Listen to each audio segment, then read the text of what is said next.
지금부터 조직 안에서의 태도와 태도 변화를 주제로 세미나를 시작하도록 하겠습니다. 저는 이번 세션의 사회자인 정하은 컨설턴트입니다. 반갑습니다. 네. 그리고 연사로 이번에 내용을 공유해 주실 원혜정 수석 컨설턴트를 소개드립니다. 네, 혹시 괜찮으시면 두 손을 흔들어서 함께 인사를 부탁드립니다. 네, 반갑습니다. 네. 저희는 코퍼의 10주년을 맞이해서 지식 공유 세미나를 진행하고 있는데요. 오늘은 그 첫날 두 번째 세미나가 진행이 되고 있습니다. 소개해드렸던 것처럼 오늘은 조직 안에서의 태도와 태도 변화와 관련하여 앞으로 2시간 동안 진행이 되겠습니다. 네, 사전에 이번 세션을 신청받으면서 적어주신 우리의 관심사에 대해서 잠깐 보고 넘어가도록 하려고 하는데요. 크게 이 세 가지로 나누어 볼 수 있었습니다. 첫 번째는 리더로서 구성원들, 그다음에 또 조직을 변화 또는 동기부여 시킬 수 있을까요? 네, 과연 이게 가능할까요? 그래서 중점적인 키워드는 리더의 역량, 성찰, 구성원과의 협업, 성장 이런 것들을 꼽아볼 수 있었습니다. 그리고 두 번째로는 과연 조직 문화는 개선될 수 있는 걸까요? 이거였는데요. 소통이 원활한, 그다음에 유연성, 변화에 대한 거부감 줄이기, 업무 처리 방식, 이런 것들이 키워드가 될 수 있었습니다. 그리고 세 번째로는 다양성에 대한 이해, 그리고 사람에 대한 믿음이었는데요. 이번 세미나를 통해서 이 세 가지에 대해 고민하고 인사이트를 얻어가실 수 있는 시간이 되셨으면 좋겠습니다. 그럼 본격적으로 오늘 다룰 논문을 소개해 드리겠습니다. 이번 세션에서 다룰 논문은 Annual Review of Psychology, Attitudes and Attitude Change라는 논문입니다. 이렇게 생겼고요.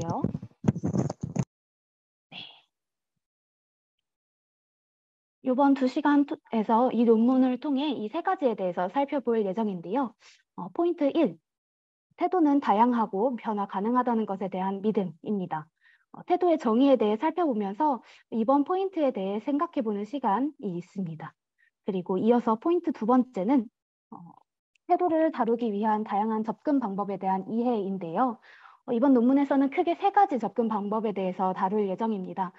이 세 가지가 무엇인지는 본격적인 세션에서 함께 이야기 나눠볼 예정이니까요. 놓치지 않고 살펴보실 수 있기를 바랍니다. 그리고 마지막 포인트 세 번째에서는 조직에서 어떻게 태도를 다루어 나갈지에 대한 인사이트를 얻는 것인데요. 이곳에 오신 많은 분들이 가장 관심 가지고 계실 듯합니다. 네, 실제로 조직에서 태도를 어떻게 다루어 나가면 좋을지에 대해 인사이트를 나누고 또 질의응답으로 이어가도록 하겠습니다.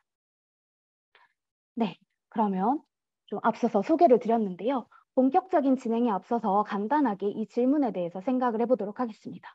과연 태도는 변할까요? 네, 휴대폰이 있으시다면 여기 화면에 보이시는 QR을 통해서 설문에 참여해 주실 수 있습니다. 네, 그러면 이번 세미나를 시작하기 전에 우리는 이렇게 생각하고 있었는데요. 네, 본격적으로 논문에 대해서 다뤄보겠습니다. 네, 아까 소개드린 원혜정 컨설턴트님, 네, 나와주세요. 본격적으로 시작하도록 하겠습니다. 네, 박수로 환영해 주세요.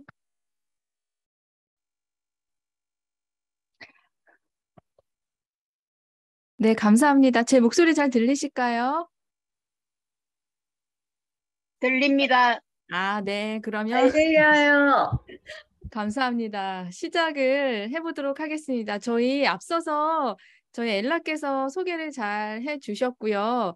사실 시작하면서 많이 긴장되기도 했는데 엘라가 이렇게 앞을 잘 소개도 해주고 이런 과정들을 또 거치고 나니까 제가 좀 긴장이 조금 더 줄어드는 그런 효과가 있지 않았나 그런 생각이 듭니다. 저녁 시간 모두 귀한 시간 내주셔서 먼저 감사드리고요.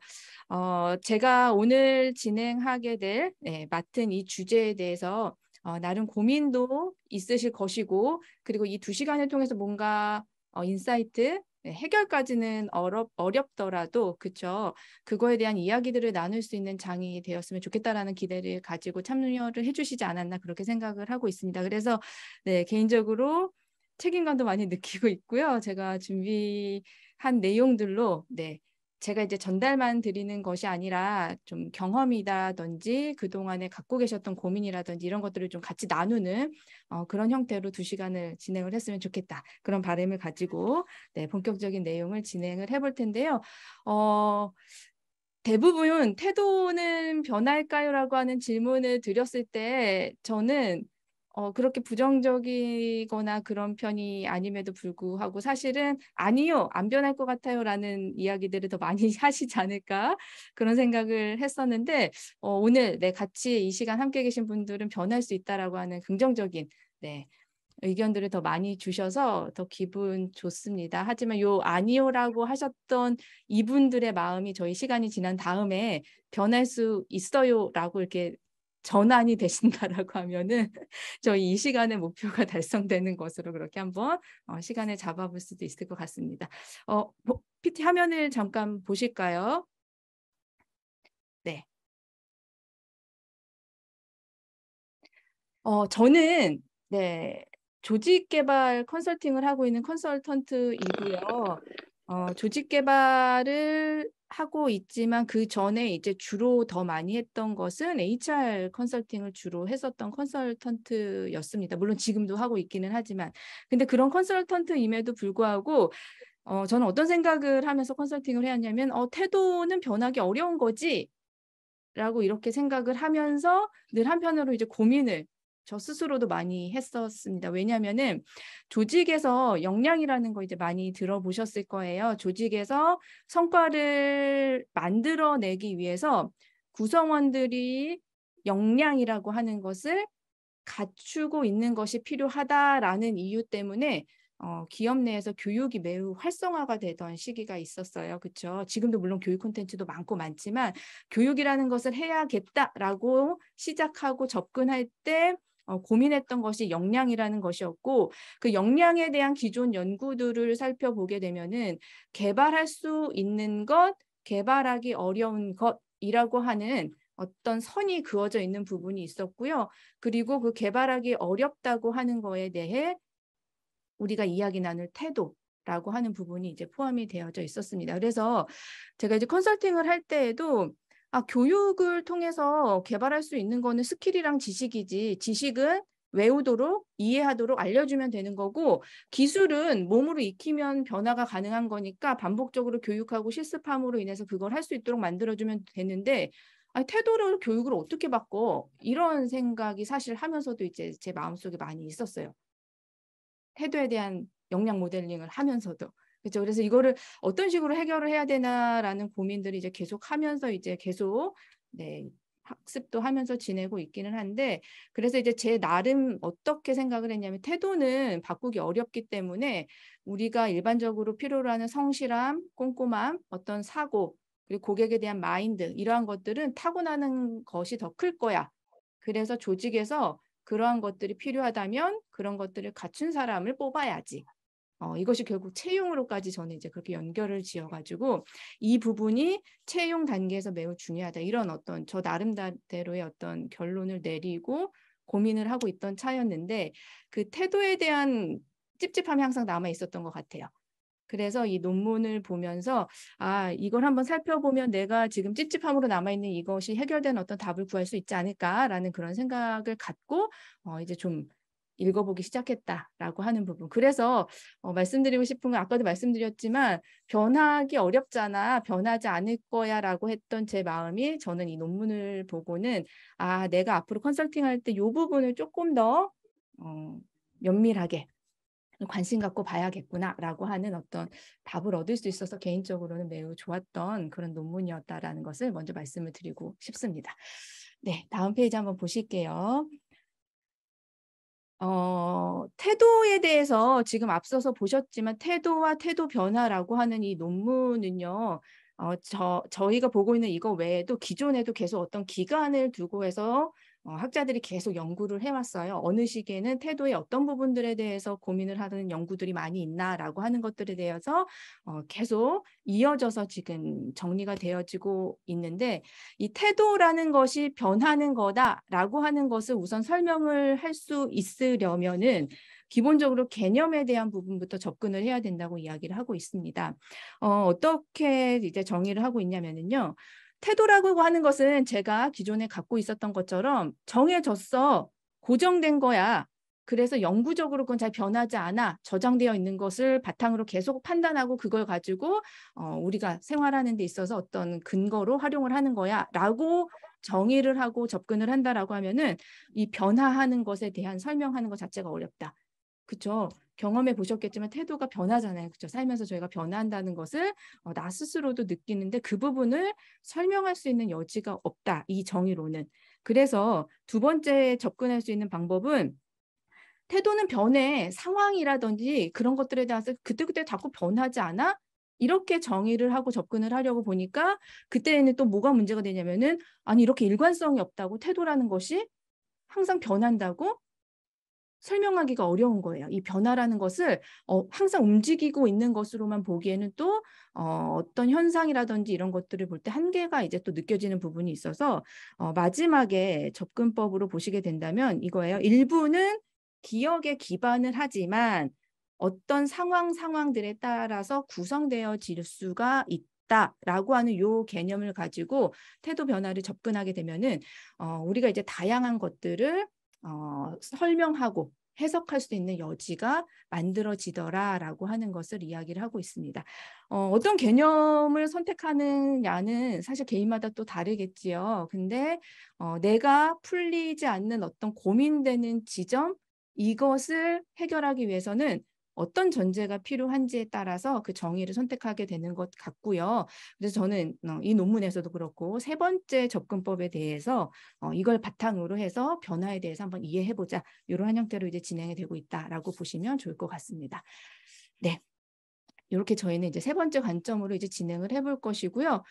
태도에 대한 연구 흐름이 상당히 장시간 동안 지금 계속해서 이제 이루어지고 있다라는 걸 뒤쪽에서도 이제 또 설명을 드릴 텐데요. 처음 개념은 내가 어떠한 대상, 사물이든 사람이든 어떤 대상에 대한 나의 마음 상태가 태도야. 라고 하는 정의를 시작으로 해서 이제 사회심리학 내에서 이 태도에 대한 어떤 관심이나 이런 것들이 집중적으로 좀 시작이 되었다. 이렇게 보시면 좋을 것 같고요. 그리고 이제 그래서 그 정의를 바탕으로 연도별로 어떠한 관심들을 갖나라고 하는 것들을 살펴보니 초기에는 이 태도를 어떻게 척도화해 볼까, 측정해 볼 수 있을까, 태도에 따라서 뭐 5점 척도 이런 것들로 정도를 볼 수 있을까? 이런 연구들에 대한 관심이 그 시기에 많이 이루어졌다라고 이야기를 하고요. 그리고 우리가 태도를 얘기하면서 또 빼놓을 수 없는 것이 행동이라고 하는 것이지요. 어떤 행동이 보여지는 데 있어서의 이 태도, 그리고 갖고 있는 인식이라고 하는 것이 다 연결되어져서 나타난다라는 것 때문에 이 태도와 행동은 상관관계가 있다. 뭐 이것들을 밝히기 위한 연구들이 많이 이루어졌다고 하는데 아시고 계신 분들도 계시겠지만 상관관계가 그리 높게 나오지 않더라라고 하는 것이 그 당시 이제 연구에서 나왔던 한계였습니다. 그리고 이제 50년대, 60년도에는 이제 변화라고 하는 부분들에 대한 연구가 이제 집중적으로 이제 진행이 되었는데요. 아무래도 그랬던 것 같아요. 이 태도라는 것을 하나의 정의를 가지고 설명하고자 했더니 너무나 예외 상황들이 많지 않았을까? 그리고 여기에선 이런 태도가 왜 저기에서는 저런 태도로 나타나지? 이런 것들을 설명하기에 기존에 이제 정의가 한계가 있지 않았나. 그래서 이 변화에 대한 연구가 이때부터 좀 활발하게 진행이 되었고 지금까지도 이어져 있다. 이렇게 볼 수가 있을 것 같고요. 그리고 이제 8, 90년도에 같은 경우에는 이 태도 연구의 번성기다. 네, 이거에 관한 이제 어떤 구조, 태도는 도대체 어떤 층위를 이루고 어떤 관계로, 어떠한 단계로 이루어지지? 이런 것들에 대한 관심을 조금 더 깊게 들어가는 그런 연구가 주를 이루었다라고 합니다. 이런 흐름을 바탕으로 해서 기존의 연구들이 이제 끝난 것은 아니고요. 이것들이 점점 확장되거나 또는 수렴되거나 하면서 관련된 연구들이 지금 계속 진행이 되고 있다. 이렇게 이해를 해주시면 좋을 것 같습니다. 네, 그래서 이 논문에서 보게 되면은요, 이러한 태도들에 대한, 네, 다음 페이지 보시게 되면은, 네, 정의와 관련된 부분, 그리고 이제 태도에 대해서 이제 얼마나 관심을 갖고 있나, 이 연구에서 이런 것들에 대한 이야기들을 이제 논문 초반에 읽어볼 수가 있었는데요.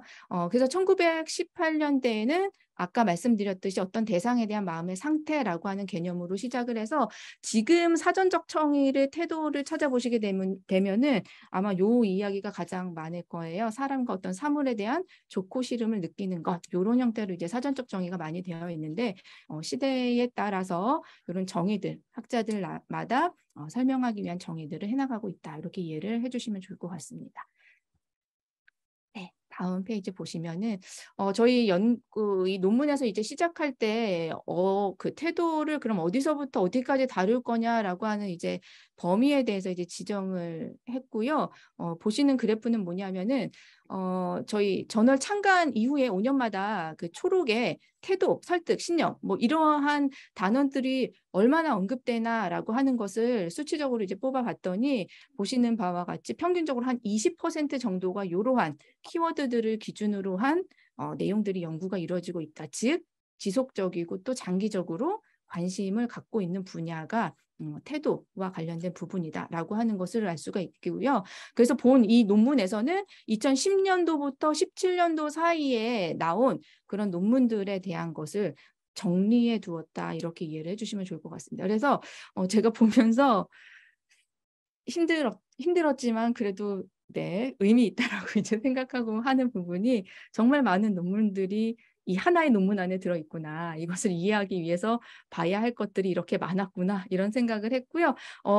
그 태도와 태도 변화라고 하는 걸로 이제 구글에서 찾아보시면요. 2005년부터 2009년까지도 또 정리된 논문이 또 따로 있어요. 그 시기에는 어떤 내용들이 이제 주로 이루어졌는지에 대해서 정리되어 있는 부분들이 있으니까요.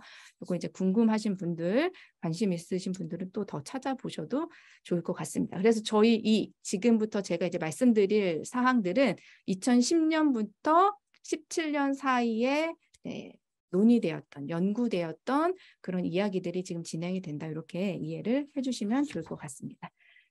네.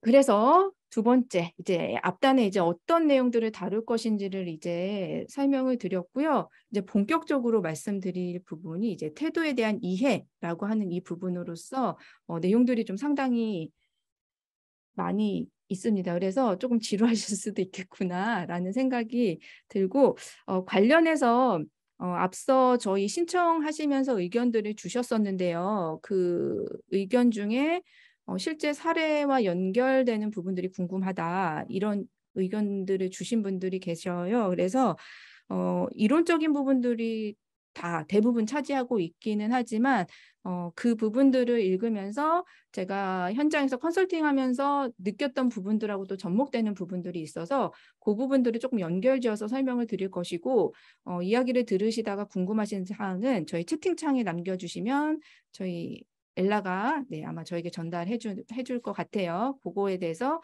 바로 답변 드릴 수 있는 것들은 드리고 저희가 이제 시간이 한정되어져 있다 보니까요. 답변 못 드린 것은 이따 저희 공식적인 시간이 좀 마무리가 되고 그래도 궁금하다, 이야기 나누고 싶다 하시는 분들은 남아서 저랑 조금 더 이야기를 하시는 형태로 그렇게 진행을 해보도록 하겠습니다. 네. 그 태도에 대한 이해와 관련된 이 부분에 있어서는요. 저희가 다루는 2010년에서 17년 전에는 어떠한 태도가 어떻게 형성이 되지? 어떻게 동기를 부여할 수 있는 프로세스를 만들 수 있을까? 태도와 행동은 연계성이 있을까? 태도를 어떻게 설득과 연결짓지? 이런 부분들이 이제 주로 다루어졌던 내용들이었다. 이렇게 보시면 좋을 것 같고요. 그런데 이제 요 시기에서는요, 그렇게 이제 세부적으로 좀 구조화하고 구체화하는 작업도 있지만 이 태도 변화에 대해서 좀 전체적인, 총체적인 그런 관점으로 한번 접근해보자라고 하는 그런 연구들이 좀 활발하게 이루어지지 않았나 그렇게 보여집니다. 그래서 저희가 살펴볼 내용은 이제 어떤 부분들이 되냐면은 이 태도에 대한 부분에 있어서 사람, 그냥 인간, 이 자체, 이거 사람을 전체적인 관점으로 한번 봐서 태도 변화에 어떤 것들이 개인의 영향, 개인과 관련되어져 있는 요인들하고 어떻게 영향을 미치는지에 대한 관점으로 한번 태도를 저희 살펴볼 것이고요. 요거는 이제 요즘 시대하고도 많이 연결이 되는 것 같아요. 이제 사회적인 맥락이다라고 되어 있는데, 즉 인플루언서처럼 어떤 사회적으로 영향력이 있는 누군가가 이야기하는 거에 따라서 개인이 어떤 태도의 변화를 갖는지, 그리고 나의 어떤 내가 속해져 있는 그 그룹, 그 안에서의 상황에 따라서 태도가 어떻게 변하는지 이 사회적 맥락 측면에서 태도 변화를 살펴볼 것이고요. 이제 마지막은 히스토리컬 컨텍스트라고 제가 붙이기는 했는데, 어떤 세대, 우리 가장 많이 얘기하고 있는 뭐 세대라든지, 그리고 실질적으로 어떤 문화적 이런 것들이 태도 변화에 어떠한 영향을 끼치는지, 이러한 측면으로 해서 어떠한 연구들이 있었는지에 대해서 한번 하나하나 이제 좀 짚어볼 예정이고요. 지금 The Personal as a Whole이라고 되어 있는 이 부분에 대한 연구들이 좀 가장 많이 이야기들이 지금 되어져 있고, 이 부분 때문에 제가 아까 전에 말씀드렸다시피 태도는 변하지 않아라고 하는 저의 어떤 생각을 바꿀 수 있게 했던 그런 인사이트를 또 얻을 수 있는 내용이 요 앞단에 좀 남아있지 않았나, 담겨져 있지 않았나, 그런 생각이 듭니다. 그래서 순차적으로 진행을 할 건데요. 네, 지루하실 수도 있지만 이제 놓치시면은 더 재미없어질 수도 있다. 그래서 힘드시겠지만 저랑 이제 하나하나 같이 단계적으로 한번 이해하면서 넘어가는 시간을 가져보도록 하겠습니다. 네, 시작해 볼까요? 네, 우선 사람, 개인, 전체로서의 개인이라고 이제 해석을 하긴 했는데, 이 개인이라는 맥락 안에서 이 태도라고 하는 것을 한번 설명을 해보는 그러한 이해하는 시간을 가져볼 텐데요. 기존의 태도를 연구하는 학자들 같은 경우에는요, 기본적으로 추상적인 실체, 어떤 가치 이런 것들 있잖아요. 그 태도로 이제 정의된 그런 가치에 관심을 좀 많이 갖고 있었다라고 이야기를 합니다. 그래서 예로 제가 넣은 것이, 나는 보편주의적인 가치를 지향하는 사는 사람이야. 이걸 갖고 있어. 이러한 사람이라고 하면은 기본적으로 정책이나 이러한 것들에 호의적인 태도를 취하고 있고, 내가 어떤 가치를 중요하냐에 따라서 내가 그 가치와 연결되어져 있는 주제에 대해서는 선호나 어떤 호의 이러한 것들이 나타난다. 이런 측면으로 이제 많이 연구를 진행을 했다라고 하는데요. 요것과 관련되어서 이 가치와 관련된 얘기를 하는 데 있어서 이제 제가 한 5가지 정도에 해당되는 논문을 한번 어떤 연구들이 있었는지를 한번 살펴보도록 하겠습니다. 네, 첫 번째 논문은 이러한 형태로 정리를 했습니다. 제가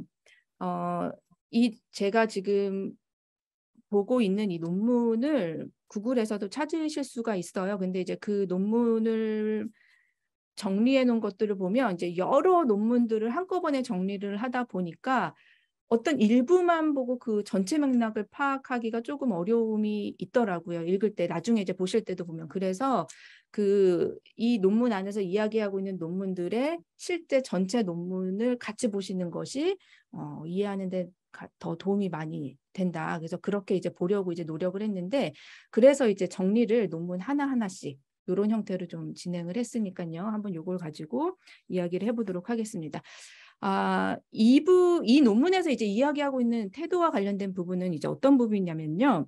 그런 것 같아요. 도덕적인 틀의 변화가 기후변화와 같은 환경 문제에 대한 태도에 어떻게 영향을 미치는가라고 하는 질문을 가지고 연구를 수행한 그런 논문이라고 보시면 될 것 같아요. 여기 이제 논문 저자는 뭐 어떻게 이야기를 했냐면요.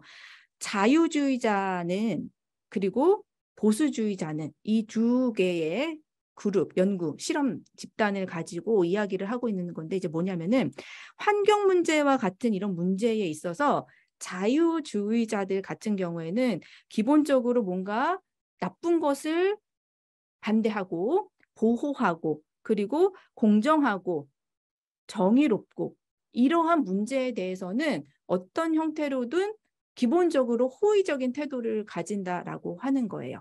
자유주의자들은. 그런데 이에 반해서 보수주의자들은 똑같은 환경 문제이기 때문에 당연히 관심 갖고 해야 되는 거야 라고 생각할 수도 있지만, 이런 사람들은 기본적으로 충성도, 권위, 어떤 존중, 뭔가 이렇게 이러한 부분들에 대해서 더 호의적으로 반응하는 태도를 가지고 있다라고 하는 거예요. 그러면 그런 거죠. 우리가 정책적으로 어떤 문제가 있어서 해결을 해야 된다.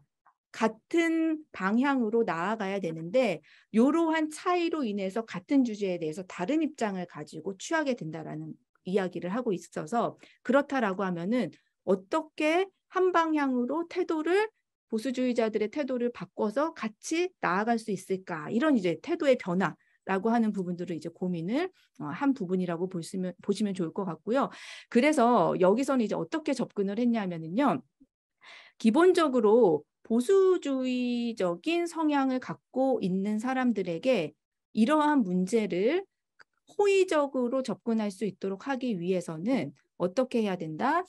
접근하는 방식을 달리하면 된다라고 하는 부분을 이야기하고 있는 것이라고 보시면 좋을 것 같아요. 즉, 환경 문제가 중요하잖아요. 그러니까 우리 당연히 여기에 관심 갖고 해야 되지 않아요? 라는 정도로 자유주의자들은 호의적인 태도를 갖지만, 보수주의자들에게는 예를 들어서 이런 거죠.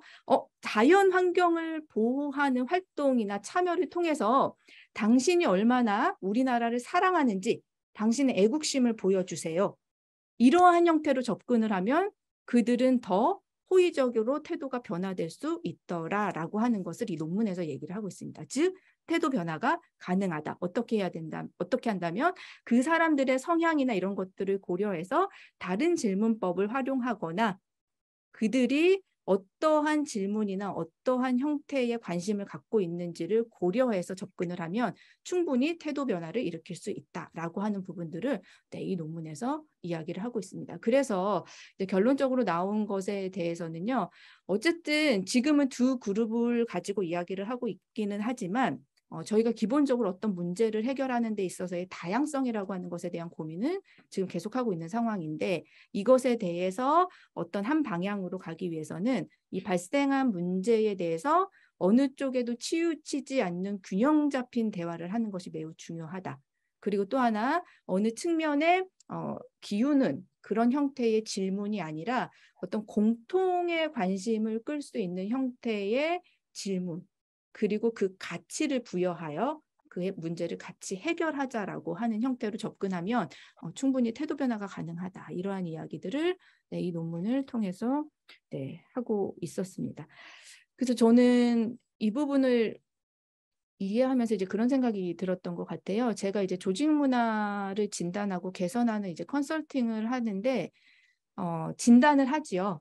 진단을 하기 위한 설문조사 문구도 만들고 이런 작업들을 하는데, 그 작업을 하기 전에 인터뷰를 먼저 합니다라고 이제 고객사하고 이야기를 해요. 그 인터뷰를 하는 이유가 기본적으로 그 조직을 이해하기 위한 목적도 있지만 그 조직에 어떤 성향의 사람들이 있는지에 대해서 저도 이제 파악하고 접근하는 방법 중에 하나가 이제 만나서 이야기하는 부분인데, 그렇게 하고 있는 그 과정에서 조금 더 이제 고민을 하게 된 것 같아요. 이런 다양성을 가지고 있는 대상들의 마음을 한 방향으로 끌어가기 위해서는 기본적으로 내가 인터뷰할 때 질문이라든지 이런 것들을 조금 더 고민해서 할 수 있겠구나. 그리고 내가 지금 하고 있는 질문이 정말 중립적인 어떤 공통의 가치를 위한 질문들이었나, 이런 것들에 대한 고민들, 생각들을 조금 하게 되지 않았나 라는 그런 부분이 요 이야기를 하면서 들었던 부분이 아닌가, 그런 생각이 듭니다. 네. 하나가 끝났네요. 그렇죠? 네, 처음 시작이라서 이러한 형태로 내용을 좀 준비를 했습니다. 이런 형태가 이제 도움이 됐을지에 대해서는 저희 채팅창에다가 의견을 주시면 나름 바로바로는 힘들기는 할 수도 있겠지만 좀 유연하고 융통성 있게 제가 진행을 해보도록 한번 노력을 해보도록 하고요. 질문은 저희 여기 가치에 대한 부분이 끝나고 나서 한번 이야기 나누는 시간을 먼저 가져보도록 할게요. 이런 내용을 담고 있는 내용이었고요. 이제 두 번째 논문에서는 그런 부분들이 있어도 비슷한 내용인 것 같아요. 어떤 권위주의적인 성향을 가진 그런 집단이 있다. 근데 그 권위주의적인 성향을 갖고 있는 동질의 어떤 집단 안에서도 또 하나의 요인이 있는 거죠. 어떤 인도주의적인 가치를 갖고 있는 정도에 따라서 태도의 정도도 달라진다라는 이야기를 하고 있어요. 즉 동일한 성향이지만 이제 다양해지는 것 같습니다. 동일하게 권위주의적인 성향 안에서 그 안에서도 얼마만큼 인도주의적인 가치를 갖고 있느냐, 그 정도에 따라서 어떤 주제에 대해 긍정적일 수도 있고 부정적일 수도 있다라고 하는, 즉 여러 가지 이제 상호작용이 이루어지게 된다라고 하는 부분을 이야기하고 있는 논문이었고요. 요건 이렇게 간단히 좀 넘어가도록 할게요. 다음 논문에서 이제 또 짧지만 고민을 또 해볼 수 있었던 부분이 있었어요. 뭐냐면은 태도를 바꾸고자 하는 니즈가 이제 조직 안에서 많이 있죠. 왜냐하면은 조직은 바람직한 태도라고 생각하는 태도가 있고 그 태도를 구성원들이 갖게끔 만들고 싶어 하는 그러한 노력들을 하기도 하고, 그래서 여러 가지 교육이라든지 워크숍이라든지 이런 것들을 많이 하는데 그 태도를 바꾸는 데 있어서 직접적으로 바꾸려고 접근을 하게 되면은 오히려 역효과가 난다라고 하는 것이 이제 이 논문에서 또 이야기를 하고 있습니다.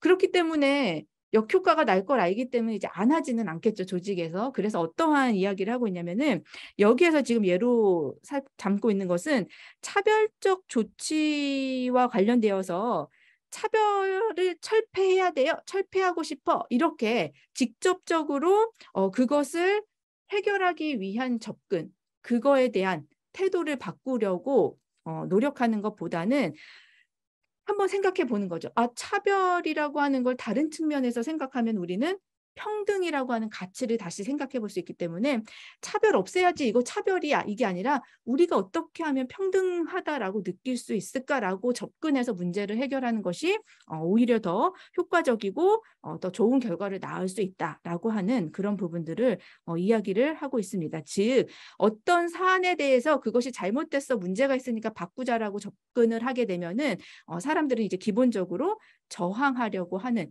경향이 나타나기 때문에 이걸 좀 우회해서 접근하게 되면은 태도 변화를 이루어낼 수 있다라고 하는 부분들을 또 이야기를 하는 것 같습니다. 그래서 이것도 저희가 워크숍을 설계해야 해서 진행을 해야 되는 퍼실리테이터 분들뿐만이 아니라 이제 조직 내에서 이제 회의를 뭔가를 해야 된다, 문제를 해결하기 위해서.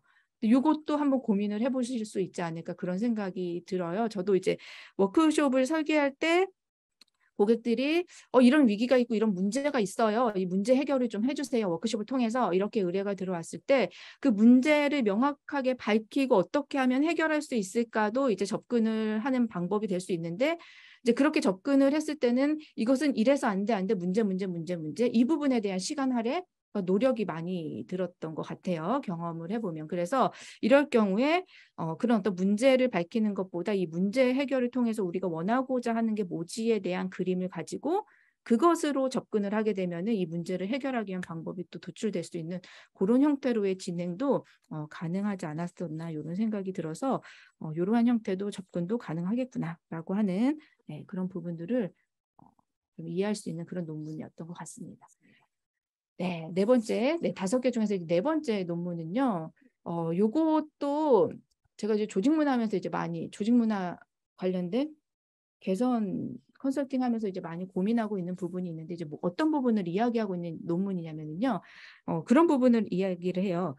어떤 사안에 대해서 물질적인 이해관계 정도에 따라서 심리적 지위가 결정되어진다라고 이야기를 하고 있습니다. 이것이 이제 의미하고 있는 것은 뭐냐면은 낙태 문제가 이제 예로 제시가 되었는데요. 이 낙태와 관련된 어떤 문제를 해결하기 위한 어떤 이야기들이 오고 가는 데 있어서 이제 남성들은 잠재적으로는 이제 관련성이 있죠. 또 잠재적이라는 표현이 잘못됐을 수도 있을 것 같긴 해요. 어쨌든 직접적으로 출산을 하거나 이런 과정을 겪지는 않으니까.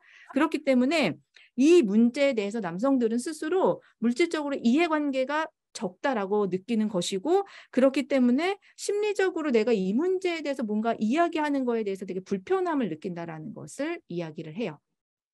왜냐하면 나와 이해관계 정도가 낮은데 내가 이 문제에 대해서 이렇게까지 얘기해도 돼? 라고 하는 그런 심리적인 어떤 불안함, 불편함을 가지고 있다라고 하는 부분을 이야기를 하고 있는데요.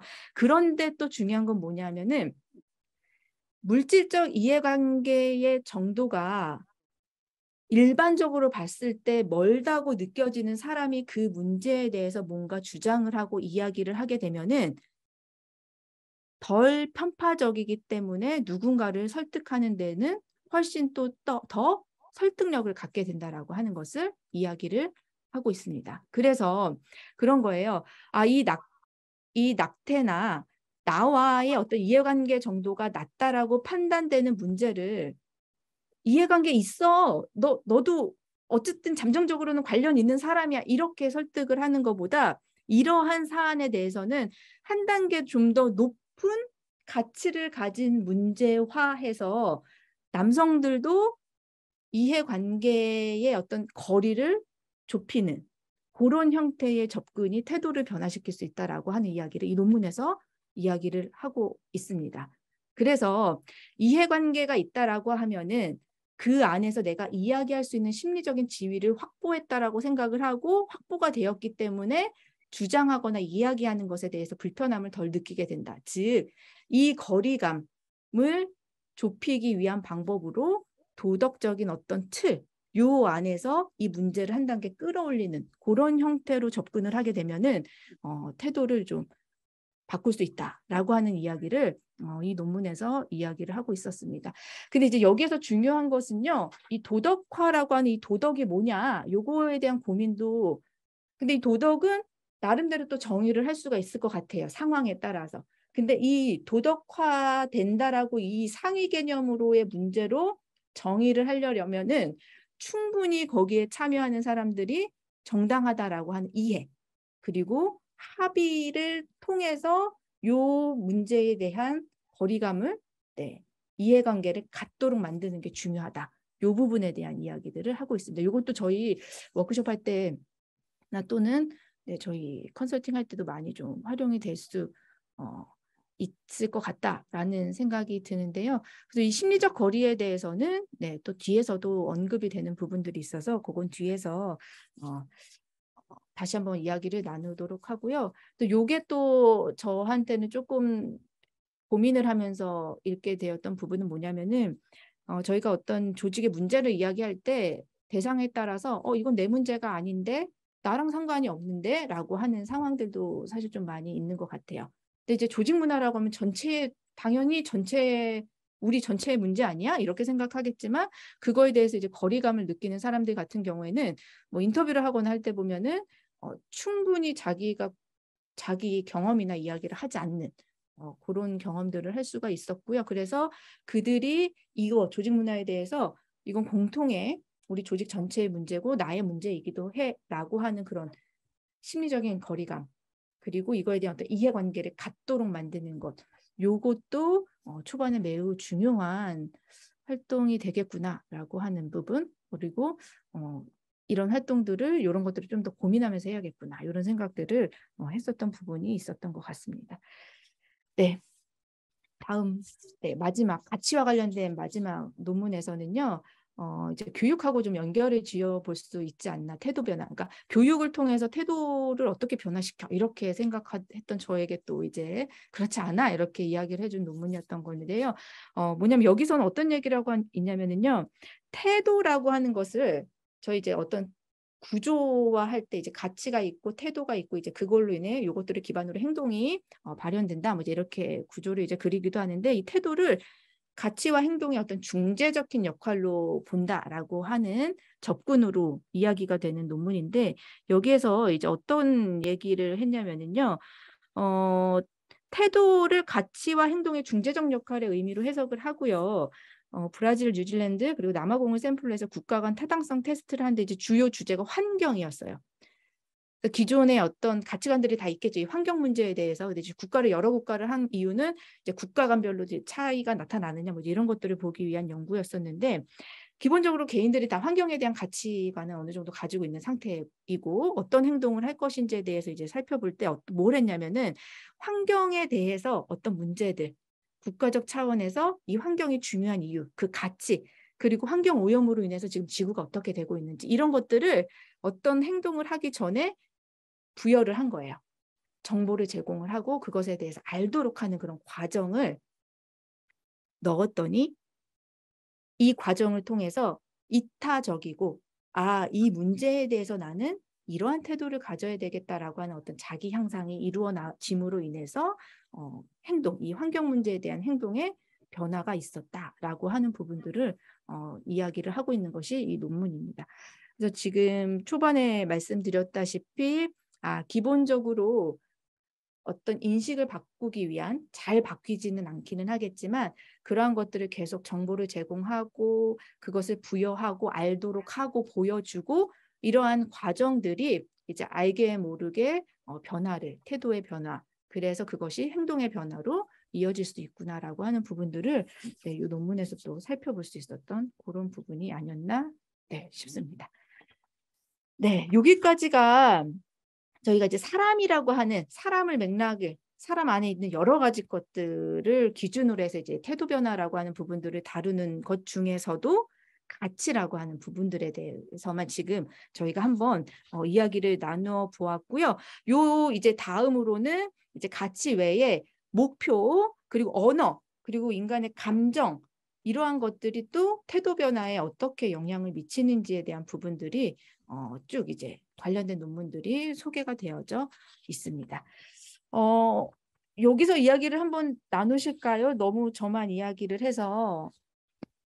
우선 그 어려운 개념들이 막 쏟아져 들어온 편이어서 약간 생각하고 말씀하시고 개인적으로 궁금했던 것들에 대한 말을 좀 해야 그래야 이제 담아낼 수 있을 것 같아요. 네. 그런 것들을 좀 물어주시면 좋지 않을까 싶네요. 네. 감사합니다. 네, 좀 지루하실 수도 있을 거라는 생각이 들었어요. 이 지루함이라는 게 이제 재미 뭐 이런 것들을 떠나서 저도 이 논문을 보면서 사실 내가 왜 이것을 선택했을까라는 고민도 했습니다. 왜냐하면 이 안에 담겨져 있는 것들이 너무 많은 거예요. 그리고 제가 이제 기존의 이 부분에 대해서 뭐 심도 있게 고민을 하거나 이랬던 시간이 충분치 않았던 상황에서 이제 이런 많은 것들 최대한 이제 한번 내 언어로 내 단어로 좀 바꿔보자. 네, 그렇게 접근을 해서 설명을 드리고 있기는 한데 한번 잘 가고 있는지 중간 점검차 의견들을 좀 들어보도록 하겠습니다. 저희 채팅창에 의견을 남겨주셨네요. 네, 교육으로 생각으로 행동을 변화시키기 때문에 불편함을 경험한 뒤 깨달음으로 배우게 되는 듯해서 마지막 논문이 인상적으로 느껴졌습니다. 네, 이런 말씀을 주셨어요. 네, 감사합니다. 지루하지 않았다고 해주셔서 정말 감사합니다. 네. 그래서 교육이라고 하는 것에 대해서도 저도 이제 다시 한번 생각을 하게 되는 것 같아요. 이제 저희가 시간이 이제 50여 분 정도 남아 있어가지고요. 제가 준비한 내용을 최대한 짧게 우선 설명을 드리고 저희 이야기 나누는 시간을 더 갖는 것이 좋지 않을까 그런 생각이 듭니다. 그래서 지금 가장 중요하게 제가 생각했던 부분, 가치에 대한 부분, 개인적 측면에서 가치에 대한 부분을 지금 다 이야기를 나누었고요. 개인 차원에서 이제 몇 가지만 더 어떤 부분들이 어떤 주제들이 태도 변화에 영향을 미칠 수 있는지에 대해서 논의가 되고 있는지 그렇게 간단하게 그냥 전체 내용은 보지 않고 넘기면서 한번 설명을 드려보도록 하겠습니다. 두 번째 맥락은 뭐냐면 이제 목표라고 하는 부분이에요. 이 부분은 너무나 잘 알고 계실 것 같긴 한데 구체적인 어떤 목표를 주면 태도의 변화를 일으킬 수 있다. 이 얘기를 의미합니다. 저도 집에서 아이한테 항상 그러거든요. 여기까지 하면은 너 쉴 수 있어. 이런 형태의 목표를 많이 줘요. 그럼 태도가 그걸 빨리 끝내기 위해서 열심히 하거든요. 그것과 같이 이 목표라고 하는 것이 이제 개인적인 어떤 차원에서 행동 변화를 일으킬 수 있는 태도 변화를 일으킬 수 있는 요인이다. 이런 차원에서 접근하는 논문이 있었고요. 다음 페이지 한번 보도록 할게요. 다음은 이제 언어와 관련된 부분도 있는데요. 근데 되게 재밌는 게 논문을 읽으면서 저는 이제 좋아하는 이유 중에 하나가 뭐냐면 제가 그동안 해왔던 행동이라든지 뭔가 고민하고 있던 것들이 다 이유가 있었구나. 이렇게 이제 연결되는 지점들이 발견이 되는데 뭐냐면은 저희 어떤 상황에 직면했을 때 도전이라든지 어려운 문제에 닥쳤을 때 인간은 이렇게 나를 이렇게 분리하는 1인칭, 2인칭으로 이제 분리하는 그런 작업들을 하게 된다고 하는데 그때 이제 그런 속으로 혼잣말하는 거 많이 해보셨을 거예요. 그래, 난 괜찮아, 난 할 수 있어. 이렇게 말씀하시는 분이 계시고 그래, 넌 지금까지 열심히 잘했잖아. 괜찮아. 할 수 있을 거야. 너라고 2인칭으로 표현하는 분들이 계실 거다. 아마 이제 다 경험이 있으실 거예요. 근데 그때 이제 저는 2인칭으로 많이 저한테 얘기를 했었거든요. 너 이런 거 다 원래 했었잖아. 항상 납기가 그랬고 납기 전에는 밤샜잖아. 너 할 수 있잖아. 이렇게 이제 얘기를 하는데 요것도 태도를 변화시킬 수 있는 형태라는 거죠. 언어라고 하는 것을 통해서도 뭐냐면은 너라는 형태의 혼잣말은 이제 타인으로부터 이제 격려와 지지를 받는 느낌이기 때문에 그 태도를 좀 더 강화시키거나 하는데 효과적이다. 이런 연구를 또 진행을 하셨더라고요. 그래서 이제 이건 지극히 이제 개인적인 측면이기는 하지만 이런 측면에서의 연구도 있었구나. 이렇게 이해를 해주시면 좋을 것 같고요. 다음 연구는 감정에 대한 부분이에요. 이 감정도 이제 태도 변화에 영향이 있다라고 하는 부분인데 이 부분에 있어서는 이것도 이제 교육적 측면하고 이제 연결지을 수 있을 것 같은데 이제 감정이 나빠진 또는 부정적인 형태의 감정을 갖게 되는 이제 경우들이 발생을 하게 될 텐데 어떤 연구를 했냐면은 그 이스라엘 팔레스타인 그 분쟁과 관련돼서 그 분노가 쌓일 만한 그런 정보나 이런 것들을 제공해주면 이제 분노가 막 오르게 되겠죠. 이렇게 쌓이고 높아지게 되는데 요것에 대해서 이제 인지재평가라고 하는 훈련을 거친 거예요. 요 상태, 분노가 차 있는 사람들에게 과학처럼 이제 냉정하고 뭔가 이성적으로 판단해야 된다라고 하는 어떤 훈련을 중간에 해 주었더니 분노가 어떻게 되었다? 낮아지는 그런 효과가 있었다. 그래서 어떠한 문제 해결하는 데 있어서의 태도에 있어서도 그 감정적인 것에 치우치지 않고 이성적으로 판단하도록 하는 것이 작동되어졌다라고 하는 논문이 여기에서 이제 다루고 있는 내용이었다. 이렇게 봐주시면 좋을 것 같습니다. 네, 다음은 이거 외에도 어떻게 평가가 되어지느냐, 뭐 이러한 것과 관련된 여러 가지 이야기들도 또 이야기가 되고 있는데요. 요거는 요 논문은 그냥 요 부분만 기억을 하시면 좋을 것 같아요. 뭐냐면은 태도 변화라고 하는 것이 어떤 대상 안에서 어떤 대상에 의해서 내 태도가 바뀌는 것이 아니라 이 대상이 없어도 나의 이 성향이라고 하는 것 가지고도 판단해진다. 이 성향만으로도 대략 어떤 태도를 보여지게 될 것이다라는 것을 예측할 수 있다라고 하는 내용이 담겨져 있어요. 아까 전에 저희 MBTI 말씀해 주신 분이 계셨는데 상대 어떤 대상과 상관없이 나라고 하는 이 속성을 가지고 그 태도가 어떨지에 대해서 이제 예측할 수 있다라고 하는 그 태도 부분을 연구한 논문이 여기에서도 이제 실려져 있습니다. 그래서 네, 이 태도 자체가 긍정적인 사람과 부정적인 사람을 그 성향 자체로 볼 수 있고 그 가지고 있는 그거 자체만으로도 이 사람에게 접근하는 방법이 다를 수 있다. 그 방법을 달리해서 변화를 일으킬 수 있다. 이런 이야기들을 하고 있는 논문이다. 이렇게 보시면 좋을 것 같습니다. 네, 다음 한번 볼게요. 그리고 시공간이라고 하는 맥락이 이제 또 존재를 합니다. 이 시공간과 관련된 맥락은 뭐냐면은요, 그런 것 같아요. 이 시공간이 반드시 이제 시간만을 이야기하는 것이라기보다는 이제 심리적 거리까지도 다 포함하는 개념으로 이제 쓰이고 있는데, 즉 나와 지금 현재 사회적이든 공간적이든 확률적이든 거리가 가까운 문제에 대해서는 좀 더 구체적으로 고민을 하더라. 그런 태도를 보이더라라고 하는 부분들에 대한 그런 연구를 한 논문이라고 보시면 좋을 것 같고요. 그래서 그렇게 이야기를 해요. 이제 심리적으로 거리가 먼 사안에 대해서는 우리가 구체적으로 뭔가 이야기하거나 판단하거나 고민하지 않고 그냥 일반적인 과거의 경험이라든지 그냥 유사하게 판단했던 그것을 채택하는 경향이 그런 태도들이 많이 나타난다라고 하는 이야기를 이 논문에서 하고 있다. 이렇게 보시면 좋을 것 같습니다. 네, 다음 마지막으로는 이제 디벨롭먼트와 관련된 부분이 있는데 이 부분에 대한 것은 조금 이야기를 나눴으면 좋겠어요. 이 전 페이지예요. 네. 요 디벨롭이라고 하는 요 표현을 어떻게 해석할까를 조금 고민을 했어요. 이거 그냥 개발인가? 어떤 식의 의미지? 막 이런 것들을 고민을 했는데 요거는 이제 어떤 인사이트를 제가 얻었냐면은 그 오전 시간에 저희 쿡에서 진행하시는 답정너 세미나 참여하셨던 분들은 그 답정너에 대한 이야기를 저희가 나눴었잖아요. 근데 제가 어떤 부분을 연결을 지어지게 됐냐면은 여기에서 이제 이 논문에서 이야기하고 있는 것은 어떤 부분을 얘기하고 있냐면은 사회 정서적 선택 이론이라고 하는 것을 이야기하면서 일생에 거친 동기부여 변화는 정보의 선택적 처리에 영향을 미친다라고 하는 이야기를 하면서 뭐라고 이야기를 하냐면은 지식을 습득하고 시야를 넓히는 목표를 추구하려는 동기를 가진 젊은 사람들과는 달리 노인들은 삶의 취약성으로 인해 정서적인 만족과 의미 그리고 현재 중심의 목표에 집중해서 판단하는 태도를 가진다라고 하는 것이 이 논문에 나왔어요.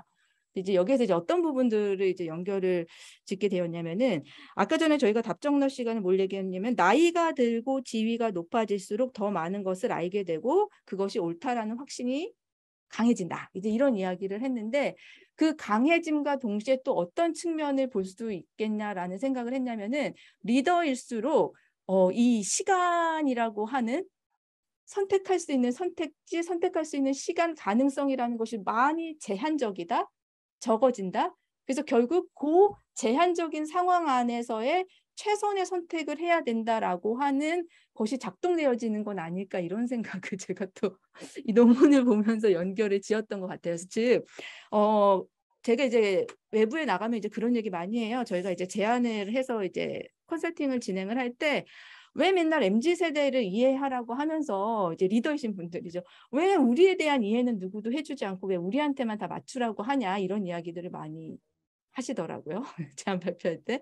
이제 그러면서 그분들의 입장 상황도 봐야겠다. 그러니까 맞다 틀리다의 문제가 아니라 그 상황도 있고 이 상황도 있는데 우리가 너무 이쪽 상황에만 치우쳐져 있나 이런 생각을 계속 머릿속에 이제 하고 있던 차에 이들이 왜 그 답정너라든지 왜 그런 선택을 하는지에 대한 아래 직원들로부터 이야기를 듣는가라고 하는 부분들을 이 논문을 통해서 조금 이해하게 되었다는 그런 환경도 있겠구나. 그래서 그런 태도를 취할 수밖에 없겠구나라고 하는 그런 부분들이 조금 이해가 되어졌던 부분이 있고요. 그래서 반드시 모두 다 이렇다라는 의미는 아니고요. 논문에서는 그렇기 때문에 이들은 어떻게 하면 이런 삶에 취약하다라고 느끼는 이 시공간에 대한 어떤 그런 한계를 어떻게 넘어서서 고민하게 하지라고 하는 그 부분들이 담겨져 있기도 합니다. 그래서 같이 또 이해해 볼 수 있는 논문이 되지 않았나 그런 생각이 들어서 조금 더 소개를 해드리고 싶었어요.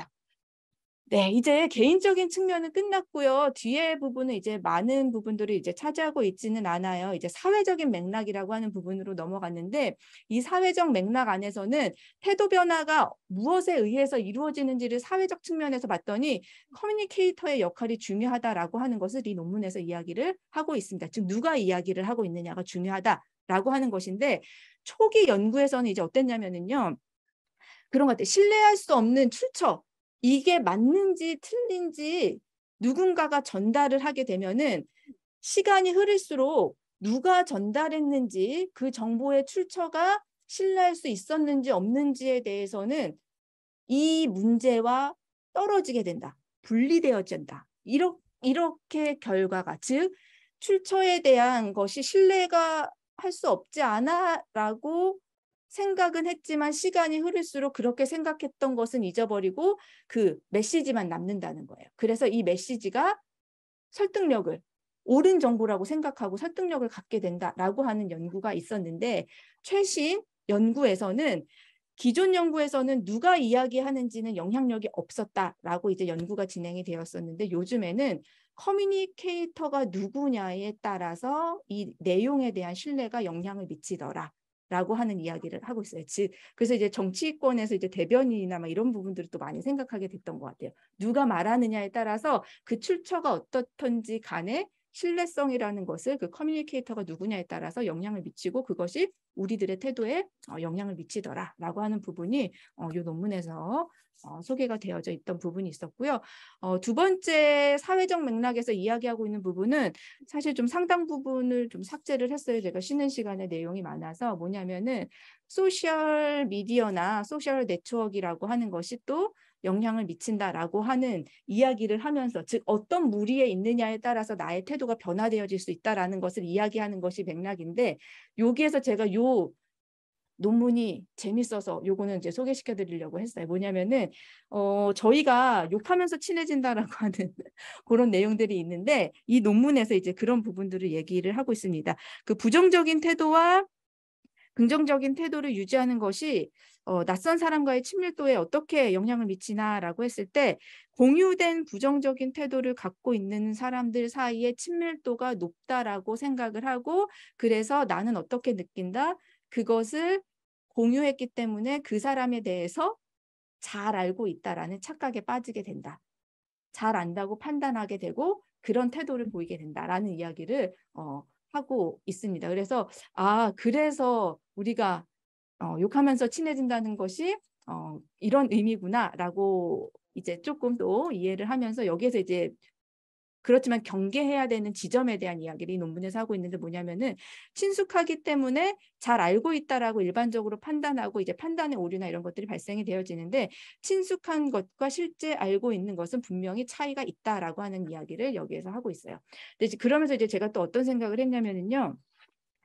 조직 문화 관련돼서 인터뷰를 구성원들하고 인터뷰할 때 제일 많이 또 이야기 듣는 게 뭐냐면은 본사 입장에서는 어떤 제도나 이런 것들을 기획한 게 있으면 항상 저희한테 뭐라고 얘기하냐면은 이거 충분히 다 구성원들한테 설문조사 해서 만들었고요. 만든 거 다 보냈고요. 공유했어요. 이렇게 얘기를 해요. 그런데 실제 가서 구성원들에게 물어보면 그러한 제도가 있는지조차도 모르는 경우가 많아요. 근데 이제 저희는 그렇게 듣고 가면은 다 알고 계시다시피 막 이제 이렇게 얘기를 하면은 그분들은 이제 처음 듣는 얘기인 경우들도 많이 발생을 하더라.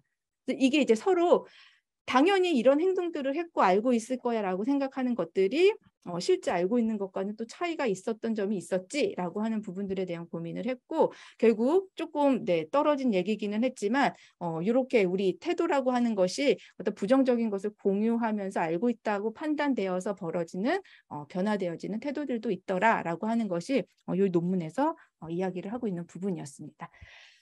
네, 마지막으로 이제 히스토리컬 컨텍스트라고 되어 있는 부분은 여기는 이제 우리가 그냥 일반적으로 얘기하고 있는 어떤 수직적인 조직 문화라든지 수평적인 조직 문화라든지 어떤 세대 간의 맥락이라든지 이런 부분들에 따라서 차이가 있을 수 있다라고 하는 부분들에 대한 이야기들을 논문에서 또 하고 있습니다. 그래서 여기에서는 그냥 전반적으로 어떤 부분들을 좀 이야기를 드리고 싶냐면은 저희가 그런 것 같아요. 어떤 세대나 이러한 것들을 뭔가 이렇게 딱 틀을 지어서 나누려고 하는 그것이 왜냐면 저희한테는 익숙하고 이제 편하지 않았나 그런 생각이 드는데 그 안에서도 매우 다양하다. 즉 MZ세대라고 표현하는 그 안에서도 다양한 의견들이 있고 이 하나로 설명되어지지 않은 하나로 묶을 수 없는 그러한 여러 가지 형태들이 있는데 우리가 이제 너무 그것을 하나로 묶고 해결하라고 하는 태도를 취하고 있지 않나라고 하는 생각을 그냥 이제 전반적으로 했던 부분들이 있었던 것 같고요.